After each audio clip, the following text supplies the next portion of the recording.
E aí pessoal, tudo bem? Vamos dar continuidade ao estudo do presente contínuos.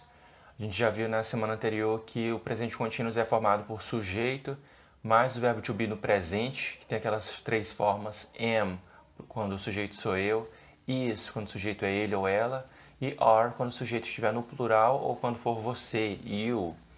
E seguido então do verbo principal com o ing, que está no gerúndio. Hoje a gente vai ver aqui algumas regras para flexionar esse verbo principal no gerúndio.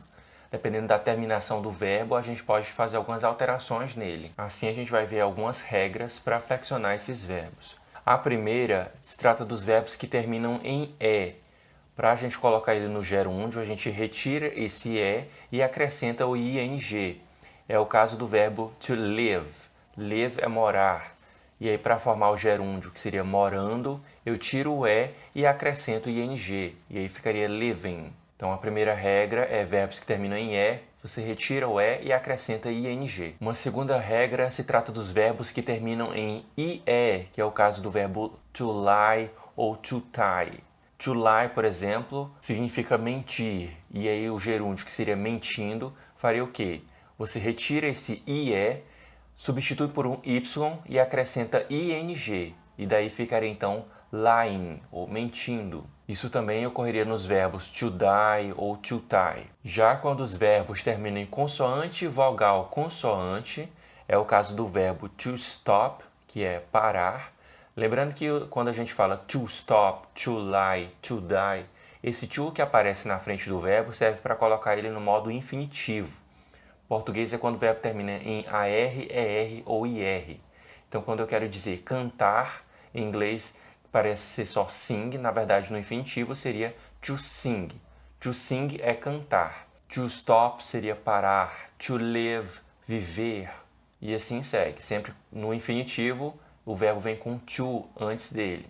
E continuando aqui o gerúndio, verbos que terminam em consoante e vogal consoante, sendo a última sílaba tônica ou sendo a mais forte, ele recebe o quê?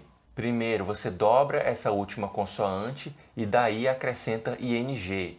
No caso do stop, a última consoante que tem é o P, se dobra o P e acrescenta o ing. Esse processo também acontece em outros verbos, como to swim. Já em verbos como to open, que significa abrir, tem aí duas sílabas, open. Qual que é a sílaba mais forte? É a primeira, o o, open. Então ela não segue essa regra aí de CVC, porque ela tem que incluir a última sílaba sendo tônica. Já que não é tônica, já que o som mais forte não é a última sílaba, ela entra na regra geral e você apenas acrescenta ing. Já quando o verbo termina em ic, você acrescenta um k, fica aí ó, ick, e depois acrescenta também o ing. É o caso do verbo to mimic, fazer mímica. Para dizer fazendo mímica, eu diria mimicking. Esse verbo é um pouco diferente porque não tem uma palavra só no português. A gente traduz como fazendo mímica. O que acontece também em outras expressões, como em português a gente fala adoecer, em inglês a gente diria get sick. Seriam duas palavras. Então, alguns verbos ou expressões em geral não tem uma tradução direta, uma palavra só. Às vezes numa língua a gente fala com duas, três palavras para transmitir aquela ideia. Na outra língua, uma palavra já transmite completamente. Ok? Uma última regra é a bendita regra geral, que é todos os verbos que não seguir esse padrão dessas regras anteriores, apenas acrescente ing, como é o caso, por exemplo, de to study, to try, to bring. Apenas acrescentando ing, você já coloca então o verbo no gerúndio. E aí você consegue formar uma sentença no present continuous. Lembrando que esse gerúndio é utilizado em qualquer tempo verbal que seja contínuo, seja o passado contínuo, presente contínuo, futuro contínuo, sempre vai ser todos esses tempos verbais vai ser formado pelo verbo to be, seguido de um verbo principal com ing. Então, só vai mudar aí o tempo verbal do verbo to be.